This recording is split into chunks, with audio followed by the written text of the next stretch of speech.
നമസ്കാരം,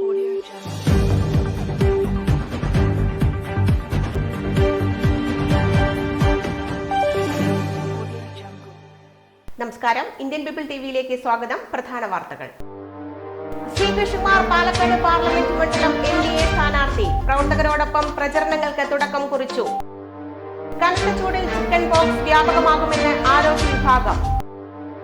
അപകട മേഖലയായ സായ് ജംഗ്ഷനിൽ സിഗ്നലുകൾ നിശ്ചലം. വെക്കടി കോളേജ് വിദ്യാർത്ഥിയെ കൊലപ്പെടുത്തിയതിൽ പ്രതിഷേധിച്ച് കോൺഗ്രസിന്റെ നേതൃത്വത്തിൽ സമരപ്പന്തൽ പ്രതിഷേധം. ഞാൻ റീത്ത. വാർത്തകൾ വിശദമായി. പാലക്കാട് ലോക്സഭാ മണ്ഡലത്തിൽ വിജയക്കൊടി പാറിക്കാൻ സി കൃഷ്ണകുമാർ പ്രചരണം തുടങ്ങി. ഇന്നലെയാണ് സി കൃഷ്ണകുമാറെ അടക്കം ഒന്നാം ഘട്ടം സ്ഥാനാർത്ഥി പട്ടിക ദേശീയ നേതൃത്വം പ്രഖ്യാപിച്ചത്. പ്രഖ്യാപനം വന്നയുടൻ ഇന്നലെ വൈകുന്നേരം സുൽത്താൻപേട്ടയിലുള്ള NDA തിരഞ്ഞെടുപ്പ് കമ്മിറ്റി ഓഫീസിൽ നിന്നും സ്റ്റേഡിയം സ്റ്റാൻഡ് വരെ സ്ഥാനാർത്ഥി പ്രഖ്യാപനം ഉണ്ടായി.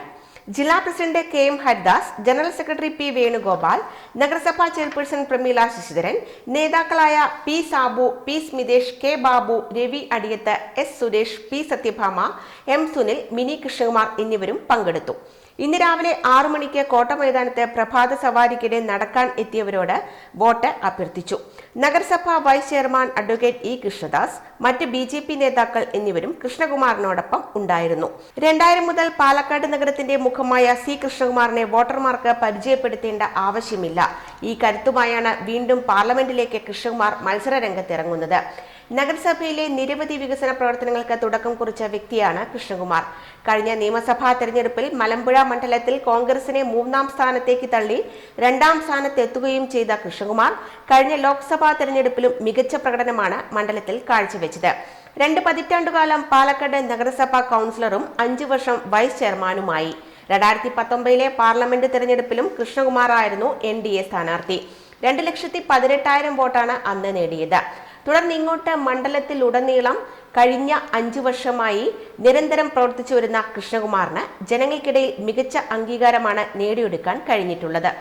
വേനൽക്കാല രോഗമായ ചിക്കൻ പോക്സ് ജില്ലയിൽ കൂടുതൽ റിപ്പോർട്ട് ചെയ്യപ്പെടുന്ന സാഹചര്യത്തിൽ ജാഗ്രത പാലിക്കണമെന്ന് DMO. ജില്ലയിൽ ഈ വർഷം ജനുവരിയിൽ 246, ഫെബ്രുവരിയിൽ 273 ചിക്കൻ ബോക്സ് കേസുകൾ റിപ്പോർട്ട് ചെയ്യപ്പെട്ടിട്ടുണ്ട്. ചിക്കൻ ബോക്സ് മൂലം ജനുവരിയിൽ 1 മരണവും ഫെബ്രുവരിയിൽ 2 മരണവും റിപ്പോർട്ട് ചെയ്തിട്ടുണ്ട്. അനുബന്ധ രോഗങ്ങളുള്ളവർ, കുട്ടികൾ, പ്രായമായവർ എന്നിവരിലാണ് രോഗം ഗുരുതരമായി മരണം സംഭവിച്ചിട്ടുള്ളത്. സ്വയം ചികിത്സ മൂലം കൃത്യമായ ചികിത്സ വൈകുന്നതും മരണകാരണമാകുന്നുണ്ട്. വേരിസെല്ല സോസ്റ്റർ എന്ന വൈറസാണ് ചിക്കൻ പോക്സ് പടർത്തുന്നത്. പൊതുവെ പ്രതിരോധ ശക്തി കുറഞ്ഞിരിക്കുമെന്നതിനാൽ ഗർഭിണികൾ, പ്രമേഹ രോഗികൾ, നവജാത ശിശുക്കൾ, അർബുദം ബാധിച്ചവർ തുടങ്ങിയവർ ഈ രോഗത്തിനെതിരെ കൂടുതൽ ജാഗ്രത പുലർത്തണം. പ്രധാന ലക്ഷണങ്ങൾ: പൊതുവെ ശ്രദ്ധിക്കാതെ പോകുന്ന ഘട്ടമാണ് ചിക്കൻ പോക്സിന്റെ ആദ്യഘട്ടം. കുമിളകൾ പൊങ്ങുന്നതിനു മുമ്പുള്ള 1-2 ദിവസമാണിത്. ശരീരവേദന, കഠിനമായ ക്ഷീണം, നടുവേദന തുടങ്ങിയവയാണ് ലക്ഷണങ്ങൾ. കുമിളകൾ പ്രത്യക്ഷപ്പെടുന്നതാണ് മിക്കവരിലും ചിക്കൻ പോക്സ് പ്രകടമാക്കുന്ന ആദ്യ ലക്ഷണം. ചുവന്ന തടിപ്പ്, കുരു, കുമിള, പഴുപ്പ്, ഉണങ്ങൽ എന്നീ ക്രമത്തിലാണ് ഇവ രൂപാന്തരപ്പെടുന്നത്. ഒരേ സമയത്ത് തന്നെ പല ഘട്ടത്തിലുള്ള കുമിളകൾ ചിക്കൻ പോക്സിൽ സാധാരണയാണ്. മിക്കവരിലും തലയിലും വായിലുമാണ് കുരുക്കൾ ആദ്യം പ്രത്യക്ഷപ്പെടുക. പിന്നീട് നെഞ്ചിലും പുറത്തും ഉണ്ടാകുന്നു. എണ്ണത്തിൽ ഇത് കൂടുതലാണ്, എന്നാൽ കൈകാലുകളിൽ കുറവായിരിക്കും എന്ന പ്രത്യേകതയുമുണ്ട്. മൂക്കിലെയും വായിലെയും സ്രവങ്ങളും കുരുവിലെ സ്രവങ്ങളും രോഗം പകർത്തുമെന്നറിയുക. പോഷക ഭക്ഷണം കഴിക്കാൻ ശ്രദ്ധിക്കുക. സ്വയം ചികിത്സ ഒഴിവാക്കുക. ഡോക്ടറുടെ നിർദ്ദേശപ്രകാരം മരുന്നുകൾ മുടങ്ങാതെ കഴിക്കേണ്ടതാണ്. ഫലപ്രദമായ ആന്റിവൈറൽ മരുന്നുകൾ രോഗതീവ്രത കുറയ്ക്കുന്നു. സ്വയം ചികിത്സ ഒഴിവാക്കുക. സർക്കാർ ആശുപത്രികളിലും ആരോഗ്യ കേന്ദ്രങ്ങളിലും ചിക്കൻ പോക്സിനുള്ള സൗജന്യ ചികിത്സ ലഭ്യമാണ്. ഒലവക്കോട് സായ് ജംഗ്ഷനിൽ അപകടങ്ങൾ പതിവാകുമ്പോഴും നോക്കുകുത്തിയായി സിഗ്നലുകൾ. മലമ്പുഴ, പാലക്കാട്, ഒലവക്കോട് എന്നിവിടങ്ങളിൽ നിന്നുള്ള റോഡുകൾ സംഗമിക്കുന്ന പ്രധാന കവലയാണ് Olavakkode Sai junction.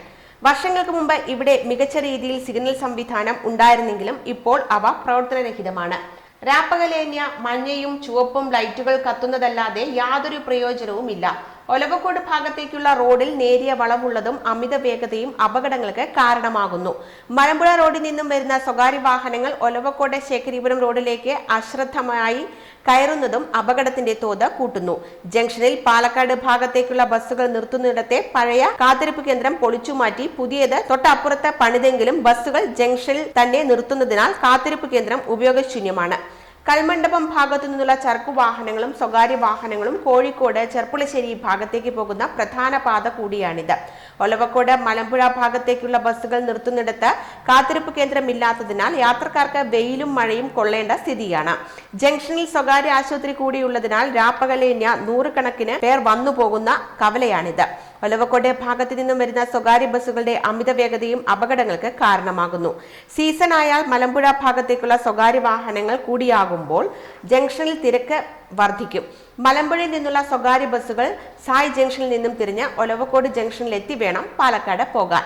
Railway colony, Mannarkkad, Cherpulassery, കമ്പ, Kozhikode ബസ്സുകൾ സായ് ജംഗ്ഷനിൽ ഒന്നിനു പുറകെ ഒന്നായി നിർത്തിയിടുന്നതും ഗതാഗത കുരുക്കിന് കാരണമാകുമ്പോൾ ജംഗ്ഷനിലെ വളവ് നിവർത്തൽ ശാശ്വതമല്ലെങ്കിലും അപകടങ്ങൾ കുറയ്ക്കാൻ സിഗ്നൽ സംവിധാനം പ്രവർത്തനക്ഷമമാക്കണമെന്ന ജനകീയ ആവശ്യം ശക്തമാണ്. പാലക്കാട് ബ്ലോക്ക് കോൺഗ്രസ് കമ്മിറ്റിയുടെ നേതൃത്വത്തിൽ സമരപ്പന്തൽ പ്രതിഷേധ ജാഥ നടത്തി. പൂക്കോട് വെറ്റിനറി കോളേജിൽ കൊല ചെയ്യപ്പെട്ട 2ാം വർഷ വിദ്യാർത്ഥി സിദ്ധാർത്ഥന്റെ ഘാതകരെ നിയമത്തിന് മുമ്പിൽ കൊണ്ടുവരണമെന്നും പ്രതികൾക്ക് ഒളിവിൽ സഹായം ചെയ്ത CPM നേതാക്കളെയും പ്രതി ചേർക്കണമെന്നും ആവശ്യപ്പെട്ടാണ് സമരപ്പന്തം പ്രതിഷേധ പന്തം കൊളുത്തി പ്രകടനം നടത്തിയത്. സ്റ്റേഡിയം ബസ് സ്റ്റാൻഡ് പരിസരത്ത് സമാപിച്ചു. തുടർന്ന് നടന്ന പ്രതിഷേധ യോഗം മൈനോറിറ്റി ഡിപ്പാർട്ട്മെന്റ് സംസ്ഥാന ജനറൽ സെക്രട്ടറി VH മുസ്തഫ ഉദ്ഘാടനം ചെയ്തു. Block Congress president CB Satheesh അധ്യക്ഷത വഹിച്ചു. Kannur DCC secretary Girija, Sudhakaran Plakkat, C Kidar Muhammad, Puthur Ramakrishnan, K Bhavadas, Ramesh Puthur, S Xavier, SM Thaha, FB Basheer, Praful Kumar, Kuppelan, Abu Palakkadan, Shaji, Balasubramanian തുടങ്ങിയവർ സംസാരിച്ചു. കഴിഞ്ഞ 10 വർഷത്തിനിടയിൽ കല്ലടിക്കോട് മുതൽ പാലക്കയം വട്ടപ്പാറ വരെയുള്ള ഭാഗങ്ങളിൽ കാട്ടാനകൾ നശിപ്പിച്ചത് 20 കോടിയുടെ കാർഷിക വിളകൾ. ആനകളുടെ ശല്യം രൂക്ഷമായത് 10 വർഷങ്ങൾക്ക് മുമ്പാണ്. കഞ്ചിക്കോട്, മലമ്പുഴ ഭാഗത്തു നിന്നാണ് ആനകൾ കല്ലടിക്കോടൻ മലയുടെ അടിവാരങ്ങളിലേക്ക് എത്തിയിരുന്നത്. പലപ്പോഴും ആനകൾ അതേ ദിവസം തന്നെ കിലോമീറ്ററുകൾ സഞ്ചരിച്ച് പാലക്കയം, തരുപ്പപ്പൊതി, വട്ടപ്പാറ, അച്ചിലട്ടി തുടങ്ങിയ പ്രദേശങ്ങളിലും എത്തുമായിരുന്നു. വെളുപ്പിനെ റബ്ബർ ടാപ്പിങ്ങിനായി പോകുന്നവരെയും വളർത്തുമൃഗങ്ങൾക്ക് പുല്ലു ശേഖരിക്കാൻ പോകുന്നവരെയും കൂലിപ്പണിക്ക് പോകുന്നവരെയും കാട്ടാനകൾ അടക്കമുള്ള വന്യമൃഗങ്ങൾ ആക്രമിക്കുന്നത് പതിവായിരുന്നു. മലയോര കൃഷിയിടങ്ങളിൽ മാത്രം ഒതുങ്ങി നിന്നിരുന്ന കാട്ടാനകൾ കൃഷിയിടങ്ങളിൽ നിന്നിറങ്ങി ജനവാസ മേഖലകളിലേക്ക് എത്താനും ദേശീയപാത പോലും മുറിച്ചു കടക്കാനും തുടങ്ങി. കയ്യറ, ഞാറക്കോട്, മുടിയങ്കാട്, വടക്കന്റെക്കാട്, മേലെ പയ്യാനി, മുതുകാട് പറമ്പ്, പറക്കലടി, ചെറുമല, കരിമല, കൂമൺകുണ്ട്, മുണ്ടനാട്, തരുപ്പപ്പൊതി, കുണ്ടംപെട്ടി, വട്ടപ്പാറ, അച്ചിലട്ടി തുടങ്ങിയ പ്രദേശങ്ങളിൽ വന്യമൃഗങ്ങൾ സ്ഥിരമായി മലയോര മേഖലയിൽ കൃഷി ചെയ്തിരുന്ന റബ്ബർ തൈകൾ, തെങ്ങ്, കമുക്, ജാതി, കൊക്കോ, വാഴ തുടങ്ങിയവ നശിപ്പിക്കുന്നത് കർഷകരെ ദുരിതത്തിലാക്കി. തുടിക്കോട് ആദിവാസി കോളനി, പട്ടിയപ്പൻ തരിശു കോളനി, ആനവാരി കോളനി, ശിങ്കമ്പാറ ആദിവാസി കോളനി തുടങ്ങിയവയിലെല്ലാം കാട്ടാനകളുടെ ആക്രമണം തുടരുന്നത് ഭീതിക്ക് ഇടയാക്കുന്നു. വൈദ്യുതി വേലികൾ നിർമ്മിച്ചിട്ടുണ്ടെങ്കിലും പരിചരണമില്ലാത്തതിന്റെ പേരിൽ നശിച്ചു പോയിരിക്കുകയാണ്. ആനകൾ കൃഷിയിടത്തിലേക്ക് ഇറങ്ങാതെ തടയാൻ വനം വകുപ്പ് ശാശ്വത പരിഹാരം കാണണം. ആനകൾക്ക് പുറമെ കാട്ടുപോത്ത്, മാൻ, കുരങ്ങ്, പുലി, കടുവ തുടങ്ങിയവയും കൃഷിയിടത്തിൽ സ്ഥിരമായുണ്ട്. വടക്കന്തറ വലിയ വിളക്ക് വേല കലാ സാംസ്കാരിക പരിപാടിയോടനുബന്ധിച്ച് മ്യൂസിക്കൽ ബാൻഡ് അവതരിപ്പിച്ചു.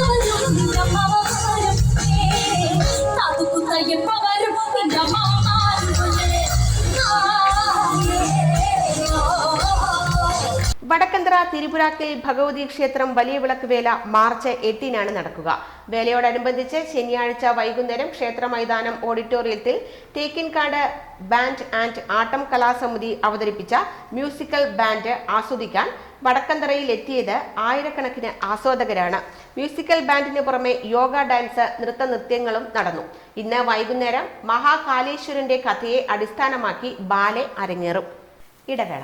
ട്രിനിറ്റി മിനുങ്ങുന്നു, പാലക്കാട് മിന്നുന്നു. കേരളത്തിലെ ഏറ്റവും വലിയ ഹോൾസെയിൽ ജ്വല്ലറിയായ ട്രിനിറ്റി ഗോൾഡിന്റെ നവീകരിച്ച മെഗാ ഷോറൂം പാലക്കാട് ഫെബ്രുവരി 28 ബുധനാഴ്ച രാവിലെ 10:30 ഉദ്ഘാടനം ചെയ്യപ്പെടുകയാണ്. ഉദ്ഘാടന വേളയിൽ നിങ്ങളോടൊപ്പം ഞങ്ങളും ഉണ്ടാവും.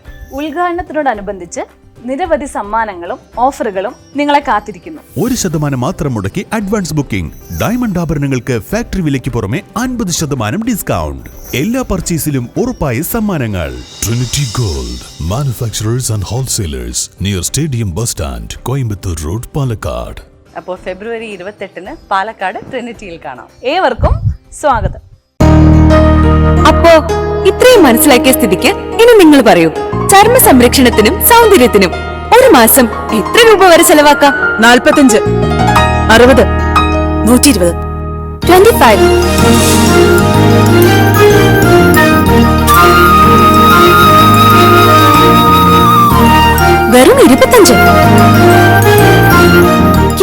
ഇപ്പോഴും 25ന്റെ ചെറുപ്പം.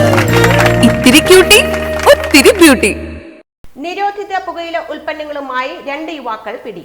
മണ്ണാർക്കാട് സ്വദേശികളായ മുഹമ്മദ് ഹക്കീം 28, സെയ്തലവി 32 എന്നിവരാണ് കസബ ലിമിറ്റ് കൂട്ടുപാതയിൽ പോലീസ് നടത്തിയ പരിശോധനയിൽ പിടിയിലായത്. 23 ചാക്ക് ഹാൻസ്, കൂൾലിപ്പ് തുടങ്ങിയ ലഹരി വസ്തുക്കൾ ഇന്നോവ കാറിൽ കടത്താൻ ശ്രമിക്കുകയായിരുന്നു. ഇൻസ്പെക്ടർ ബി വിജയരാജൻ, SI-മാരായ H Harshad, Udayakumar, senior police officer Siji, Ashish, Sivaprasad എന്നിവരടങ്ങിയ സംഘമാണ് പ്രതികളെ പിടികൂടിയത്. ഗ്രാമജാലകം പുതിയ പതിപ്പ് പുറത്തിറക്കി. വേളൂക്കര ഗ്രാമപഞ്ചായത്ത് 27 വർഷമായി പ്രസിദ്ധീകരിച്ചു വരുന്ന ഗ്രാമജാലകത്തിന്റെ പുതിയ ലക്കം നടവരമ്പ് അനശ്വര അങ്കണവാടിയിൽ വെച്ച് പ്രസിഡന്റ് KS ധനീഷിന്റെ അധ്യക്ഷതയിൽ ചേർന്ന യോഗത്തിൽ ഉന്നത വിദ്യാഭ്യാസ മന്ത്രി doctor R Bindu KU Arunan മാസ്റ്റർക്ക് നൽകി പ്രകാശനം ചെയ്തു. അനായാസം പേജ് മറിച്ച് വായിക്കാവുന്ന വിധം തയ്യാറാക്കിയ ഡിജിറ്റൽ പതിപ്പും ഇതോടൊപ്പം പുറത്തിറക്കി. കലാമണ്ഡലം കൽപ്പിത സർവകലാശാല മുൻ വൈസ് ചാൻസലർ ഡോക്ടർ TK നാരായണനാണ് ഡിജിറ്റൽ പതിപ്പിന്റെ പ്രകാശനം നിർവഹിച്ചത്. ജനകീയ ആസൂത്രണ പദ്ധതിയിൽ ഉൾപ്പെടുത്തി 1996 വേളൂക്കര ഗ്രാമപഞ്ചായത്ത് ഇത് പ്രസിദ്ധീകരിക്കാൻ ആരംഭിച്ചത്. അന്നത്തെ പ്രസിഡന്റ് TS സജീവൻ മാസ്റ്ററാണ് ഇതിന്റെ ശില്പി. പഞ്ചായത്തിന്റെ വികസന പ്രവർത്തനങ്ങൾ ജനങ്ങളിലേക്ക് എത്തിക്കുക, പഞ്ചായത്ത് പരിധിയിലുള്ള എഴുത്തുകാരെ കണ്ടെത്തുകയും അവരുടെ രചനകൾ ജനശ്രദ്ധയിൽ കൊണ്ടുവരികയും ചെയ്യുക എന്നത് ഈ പ്രസിദ്ധീകരണത്തിന്റെ മുഖ്യ ലക്ഷ്യമായിരുന്നു. സംസ്ഥാനത്ത് തന്നെ ഇത്തരമൊരു സംരംഭം ആദ്യമാണ്. കുട്ടികളുടെ രചനകൾക്ക് പ്രാമുഖ്യം നൽകിക്കൊണ്ടുള്ള ബാലവേദിയും സമകാലിക പ്രശ്നങ്ങൾ ജനശ്രദ്ധയിൽ കൊണ്ടുവരുന്ന കവർ സ്റ്റോറികളും ഗ്രാമജാലകത്തിന്റെ പ്രത്യേകതയാണ്. കഴിഞ്ഞ 3 ലക്കങ്ങളായി ഡിജിറ്റൽ പതിപ്പ് കൂടി തയ്യാറാക്കി വരുന്നു. ഈ പ്രസിദ്ധീകരണത്തിന്റെ പത്രാധിപ സമിതിയിൽ പഞ്ചായത്ത് അംഗങ്ങൾക്ക് പുറമെ Balakrishnan Anchath, TS Sajeevan master, Seby Maliyekkal, Sindo Singson, PN Lakshmanan എന്നിവരാണ് ഉള്ളത്. ആരംഭകാലം മുതൽ മുഖ്യ പത്രാധിപർ തുമ്പൂർ ലോഹിതാക്ഷനാണ്. മരുത റോഡ് GLP സ്കൂൾ 100ാം വാർഷികത്തോടനുബന്ധിച്ച് GLP സ്കൂളും യുവജന കലാസമിതി ഗ്രന്ഥശാലയും സംയുക്തമായി സൗജന്യ ആയുർവേദ ക്യാമ്പ് സംഘടിപ്പിച്ചു. പ്രസ്തുത ചടങ്ങ് വാർഡ് മെമ്പർ ആണ്ടവൻ ഉദ്ഘാടനം ചെയ്തു. ഡോക്ടർ കേശവ് പ്രസാദ്, ഡോക്ടർ ബിജി, അക്ഷയ എന്നിവർ പങ്കെടുത്ത് സംസാരിച്ചു. K വിജയകുമാർ സ്വാഗതവും HM വിമല അധ്യക്ഷതയും MPTA പ്രസിഡന്റ് സുകന്യ നന്ദിയും പറഞ്ഞു. തുടർന്ന് 100ഓളം പേർക്ക് ചികിത്സയും സൗജന്യ മരുന്ന് വിതരണവും നൽകി. ആലത്തൂരിനെ തരിശുരഹിത ഗ്രാമമാക്കി മാറ്റും. ആലത്തൂർ ഗ്രാമപഞ്ചായത്ത് തരിശുരഹിത ഗ്രാമമായി മാറ്റുന്നതിന്റെ ഭാഗമായി ജനപ്രതിനിധികളുടെയും സാങ്കേതിക സമിതി അംഗങ്ങളുടെയും സംയുക്ത യോഗം ചേർന്നു. യോഗത്തിൽ പഞ്ചായത്ത് പരിധിയിൽ നിലവിൽ തരിശായ സ്ഥലങ്ങൾ വേഗത്തിൽ കൃഷിഭൂമി ആക്കുന്നതിനുള്ള പദ്ധതി ആവിഷ്കരിച്ചു. KD പ്രസിഡന്റ് MLA നേതൃത്വത്തിൽ ആലത്തൂരിൽ നടപ്പാക്കുന്ന നിറ പദ്ധതിയുടെയും ഹരിത കേരളം മിഷൻ പ്രവർത്തനത്തിന്റെയും ഭാഗമായി പഞ്ചായത്തിൽ 50 ഏക്കറോളം വരുന്ന തരിശുഭൂമിയിൽ 26 ഏക്കറോളം ഭൂമി കൃഷിയോഗ്യമാക്കി മാറ്റിക്കഴിഞ്ഞിട്ടുണ്ട്. ബാക്കി വരുന്ന ഭൂമിയിൽ 19 ഏക്കറോളം പറമ്പായി കിടക്കുന്ന സ്ഥലത്ത് ഭൂവുടമകളുടെ അനുമതിയോടെ കുടുംബശ്രീ അയൽക്കൂട്ടങ്ങൾക്ക് സംരംഭം എന്ന നിലയിൽ കൃഷി ചെയ്യുന്നതിന് ഏൽപ്പിക്കാനാണ് ഉദ്ദേശിക്കുന്നത്. കൃഷിയിലൂടെയുള്ള ആദായം കുടുംബശ്രീക്ക് മുതൽക്കൂട്ടായി ലഭിക്കും.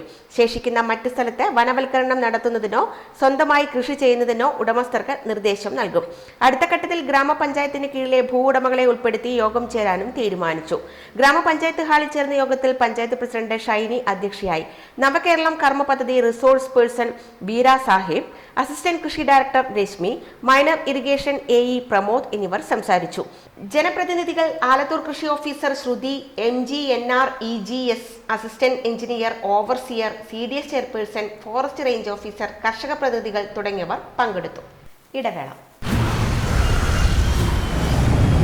കുറയോ കുറയോ കുറയോ കുറയുമോ കുറയുമോ കുറയോ കുറയോ കുറയുമോ കുറയോ കുറയോ കുറയുമോ കുറയുമോ കുറഞ്ഞല്ലോ പാലക്കാട് പണിക്കൂലി.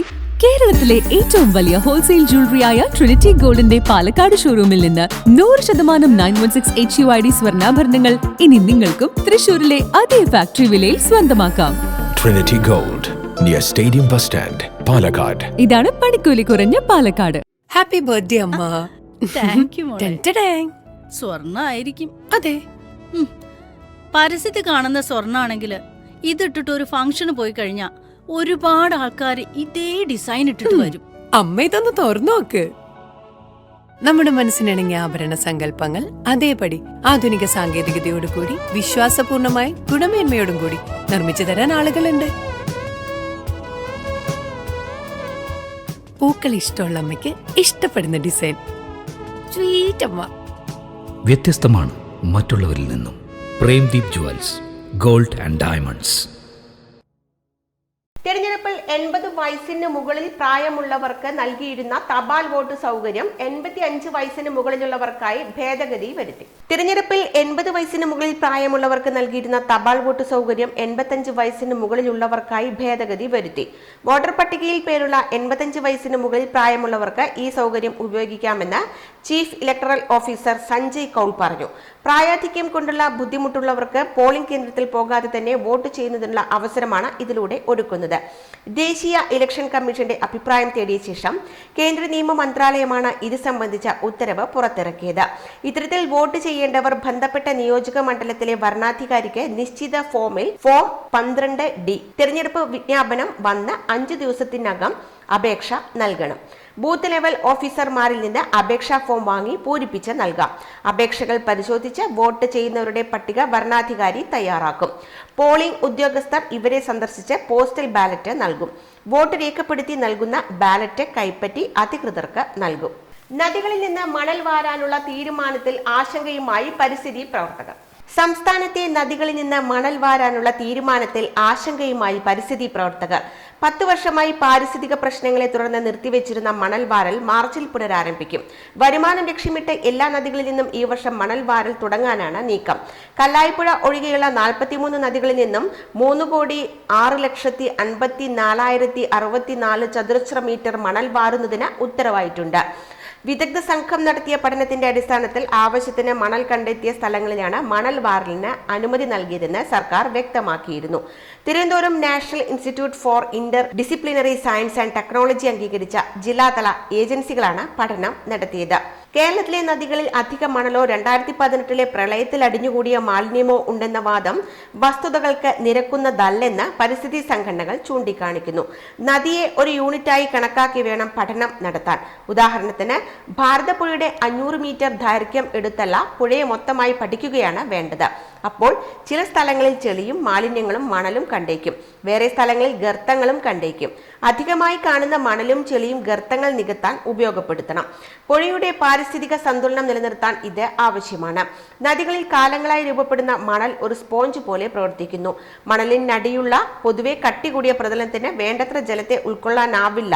ഇത് ഭൂതല ജലവിധാനത്തിന്റെ താഴ്ചയ്ക്ക് ഇടയാക്കുന്നതോടൊപ്പം നദീതീരങ്ങളിലെ കിണറുകളിലെയും കുളങ്ങളിലെയും ഇതര ചതുപ്പുകളിലെയും മറ്റും ജലശോഷണത്തിനും ജലവിധാനത്തിന്റെ താഴ്ചയ്ക്കും ഇടയാക്കും. നിയമ നടപടിക്ക് സംഘടനകൾ കൃത്യമായ മാനദണ്ഡങ്ങൾ പാലിക്കാതെയാണ് ജില്ലാതല സർവേ റിപ്പോർട്ടുകൾ തയ്യാറാക്കിയതെന്ന് ചാലക്കുടി പുഴ സംരക്ഷണ സമിതി സെക്രട്ടറി SP രവി പറഞ്ഞു. ഇതിനെതിരെ പരിസ്ഥിതി സംരക്ഷണ സംഘടനകൾ കോടതിയെ സമീപിക്കുമെന്ന് അദ്ദേഹം വ്യക്തമാക്കി. CWRDM സെസ് പോലുള്ള വിദഗ്ധ സ്ഥാപനങ്ങളുടെ പഠനത്തിന് വിധേയമായി മാത്രമേ മണൽ വാരാവൂ എന്ന് ഹൈക്കോടതി വ്യക്തമാക്കിയിട്ടുണ്ടെന്ന് green movement general secretary TV Rajan ചൂണ്ടിക്കാട്ടി. പുതുക്കിയ മാർഗനിർദ്ദേശങ്ങൾ അനുസരിച്ച് ഡ്രൈവിംഗ് ടെസ്റ്റിന് സ്ഥലമൊരുക്കാൻ മോട്ടോർ വാഹന വകുപ്പ് ഉദ്യോഗസ്ഥർക്ക് കർശന നിർദ്ദേശം. പുതുക്കിയ മാർഗനിർദ്ദേശങ്ങൾ അനുസരിച്ച് ഡ്രൈവിംഗ് ടെസ്റ്റിന് സ്ഥലമൊരുക്കാൻ മോട്ടോർ വാഹന വകുപ്പ് ഉദ്യോഗസ്ഥർക്ക് കർശന നിർദ്ദേശം നൽകിക്കൊണ്ട് ഉത്തരവ് ഇറങ്ങി. RTOമാരും ജോയിന്റ് RTOമാരും ഈ മാസം 15-നുള്ളിൽ സ്ഥലം കണ്ടെത്തി മേലുദ്യോഗസ്ഥരെ അറിയിക്കണം. 13.7 സെന്റ് സ്ഥലമാണ് ടെസ്റ്റിംഗ് ട്രാക്കിന് വേണ്ടത്. ട്രാക്ക് ഒരുക്കേണ്ടതും ശുചിമുറികൾ, കുടിവെള്ളം, വാഹന പാർക്കിംഗ് എന്നിവ ഉൾപ്പെടെയുള്ള സൗകര്യങ്ങൾ ഏർപ്പെടുത്തേണ്ടതും ഉദ്യോഗസ്ഥരുടെ ചുമതലയാണ്. കുറഞ്ഞത് 50 സെന്റ് സ്ഥലമെങ്കിലും വേണ്ടിവരും. ഇതിന് ചെലവാകുന്ന തുക എങ്ങനെ കണ്ടെത്തണമെന്നത് സംബന്ധിച്ചുള്ള വിശദീകരണം സർക്കുലറിൽ ഇല്ല. പുതിയതായി സ്ഥലം കണ്ടെത്തേണ്ടി വരുന്ന സാഹചര്യത്തിൽ റവന്യൂ, തദ്ദേശ സ്വയംഭരണ സ്ഥാപനങ്ങളുടെ സഹായം തേടാൻ നിർദ്ദേശമുണ്ട്. മറ്റു മാർഗമില്ലെങ്കിൽ സ്വകാര്യ ഭൂമിയും പരിഗണിക്കാം. അപ്രായോഗികമായ നിർദ്ദേശങ്ങൾ സർക്കുലറിലുണ്ട്. 9 ഇടത്ത് മാത്രമാണ് മോട്ടോർ വാഹന വകുപ്പിന് സ്വന്തം ഡ്രൈവിംഗ് ടെസ്റ്റിന് കേന്ദ്രങ്ങളുള്ളത്. പുതിയ രീതിയിൽ ടെസ്റ്റ് നടത്തണമെങ്കിൽ ഇതിലും മാറ്റം വരുത്തേണ്ടി വരും. ശേഷിക്കുന്ന 77 സ്ഥലങ്ങളിൽ റവന്യൂ പുറമ്പോക്കിലും റോഡ് വക്കിലുമൊക്കെയാണ് പരിശോധന നടക്കുന്നത്. പുതിയ രീതിയിൽ ടെസ്റ്റ് നടത്തുന്നതിനുള്ള സ്ഥല സൗകര്യം മിക്കയിടത്തുമില്ല. കയറ്റത്തിൽ നിർത്തി വാഹനം മുന്നോട്ടെടുക്കുന്ന ഗ്രേഡിയൻ ടെസ്റ്റ് ഉൾപ്പെടെ നടത്തണമെങ്കിൽ ട്രാക്ക് കോൺക്രീറ്റോ ഇന്റർലോക്കോ ചെയ്യേണ്ടി വരും. ഇതിനുള്ള തുക എങ്ങനെ കണ്ടെത്തുമെന്നത് സംബന്ധിച്ചുള്ള മാർഗനിർദ്ദേശങ്ങൾ സർക്കുലറിലില്ല. സർക്കാർ ഉടമസ്ഥതയിലോ വ്യക്തമായ കരാറിലോ ഇല്ലാത്ത സ്ഥലങ്ങളിൽ നിർമ്മാണ പ്രവർത്തനങ്ങൾ നടത്തുന്നതിന് ഉദ്യോഗസ്ഥർക്ക് പരിമിതികളുണ്ട്. ഇതിലും വ്യക്തതയില്ല. മെയ് 1 മുതൽ പുതിയ രീതിയിൽ ഡ്രൈവിംഗ് ടെസ്റ്റ് നടത്താനാണ് മന്ത്രി KB ഗണേഷ് കുമാറിന്റെ നിർദ്ദേശം. എന്നാൽ തപാൽ കൂലി പോലും കൊടുക്കാൻ പൈസയില്ലാത്ത സർക്കാർ എങ്ങനെ പണം കണ്ടെത്തും എന്നതിനെ സംബന്ധിച്ച് ആർക്കും ഒരു വ്യക്തതയില്ല. വാഹനത്തിൽ മദ്യം സൂക്ഷിച്ച് വിൽപ്പന നടത്തിയയാളെ എക്സൈസ് പിടികൂടി. മണ്ണാർക്കാട് അണ്ടിക്കുണ്ട് സ്വദേശി സുരേഷ് കുമാർ 48 എക്സൈസിന്റെ വാഹന പരിശോധനയിൽ പിടിയിലായത്. 10 ലിറ്റർ മദ്യമാണ് കണ്ടെടുത്തത്.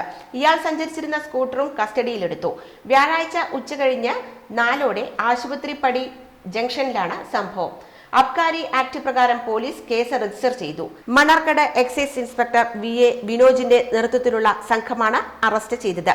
Preventive officer PK Krishnadas, KS Praveenkumar, AC Hamza, CEOമാരായ പ്രത്യുഷ്, അജിത, ഷീജ, ഡ്രൈവർ അജീഷ് എന്നിവരും എക്സൈസ് സംഘത്തിലുണ്ടായിരുന്നു.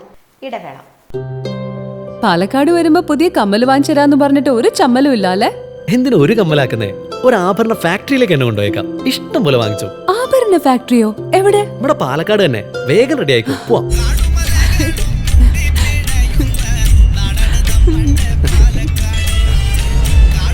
ഒരുപാട് ട്രഡീഷൻസ് ഉള്ള നാടാ പാലക്കാട്. ട്രഡീഷണൽ കളക്ഷൻസ് എനിക്ക് ഭയങ്കര ഇഷ്ടാ. എന്താ തിളക്കല്ലേ? പാലക്കാടിന്റെ കാര്യം പറഞ്ഞ പാലക്കാമലയുടെ കാര്യമല്ല. പാലക്കാമല മതി. എന്താ സ്റ്റൈല്? അമ്മേ, ഞങ്ങള് പാലക്കാട്ടെ ആഭരണ ഫാക്ടറി കാണാൻ പോവാ. അതമ്മേ, നമ്മുടെ സ്റ്റേഡിയം ബസ് സ്റ്റാൻഡിൽ നിന്ന് സുൽത്താൻപേട്ടിലേക്ക് പോകുമ്പോ ഒരു 50 മീറ്റർ കഴിയുമ്പോ റൈറ്റ് സൈഡിൽ കാണാം.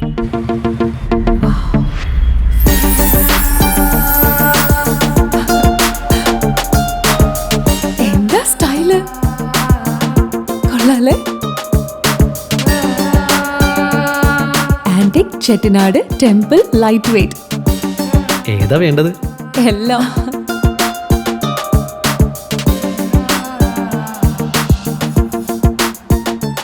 ആഭരണ ഫാക്ടറി സൂപ്പർ അല്ലേ? Trinity super. കേരളത്തിലെ ഏറ്റവും വലിയ ഹോൾസെയിൽ ജ്വല്ലറിയായ ട്രിനിറ്റി ഗോൾഡിന്റെ പാലക്കാട് ഷോറൂമിൽ നിന്ന് 100% 916 HUID സ്വർണ്ണാഭരണങ്ങൾ ഇനി നിങ്ങൾക്കും തൃശൂരിലെ അതേ ഫാക്ടറി വിലയിൽ സ്വന്തമാക്കാം. Trinity Gold, near Stadium Bus Stand, Palakkad. ഇനി ആരോഗ്യം. ചില ഭക്ഷണ കോമ്പിനേഷനുകൾ ആരോഗ്യത്തിന് നല്ലതാണെങ്കിലും ചിലത് വയറിന് പണി തരും. ഇത്തരത്തിൽ പെടാവുന്ന ഒന്നാണ് പാലിനൊപ്പം വാഴപ്പഴം കഴിക്കുന്നത്. നിരവധി ആരോഗ്യ ഗുണങ്ങൾ അടങ്ങിയ ഒരു ഫലമാണ് വാഴപ്പഴം എന്നത് നമുക്കറിയാം. ശരീരത്തിന് വേണ്ട വിറ്റാമിനുകൾ, potassium, calcium, magnesium, folate, fibre തുടങ്ങിയ പല ഘടകങ്ങൾ കൊണ്ടും സമ്പുഷ്ടമാണ് ബനാന. എന്നാൽ പാലിനൊപ്പം വാഴപ്പഴം കഴിക്കുന്നത് ചിലരിൽ ദഹന പ്രശ്നങ്ങൾ ഉണ്ടാക്കാം. അതിനാൽ അത്തരക്കാർ ഇത് ഒഴിവാക്കുന്നതാണ് നല്ലത്. രാവിലെ വെറും വയറ്റിലും വാഴപ്പഴം കഴിക്കുന്നത് ദഹന സംബന്ധമായ പ്രശ്നങ്ങൾ ഉണ്ടാക്കാൻ ഇടയുണ്ട്. ഉച്ചയ്ക്ക് ചോറിനൊപ്പം പഴങ്ങൾ കഴിക്കുന്നതും നല്ലതല്ല. കാരണം പഴങ്ങൾ വേഗത്തിൽ ദഹന പ്രക്രിയയിലൂടെ കടന്നു പോകുന്നു. എന്നാൽ നിങ്ങളുടെ ഹെവി മീൽസ് ദഹിക്കാൻ സമയമെടുക്കും. ഇതുമൂലം വയർ വീർത്തിരിക്കാനും മറ്റ് ദഹന പ്രശ്നങ്ങൾ ഉണ്ടാകാനും കാരണമാകും.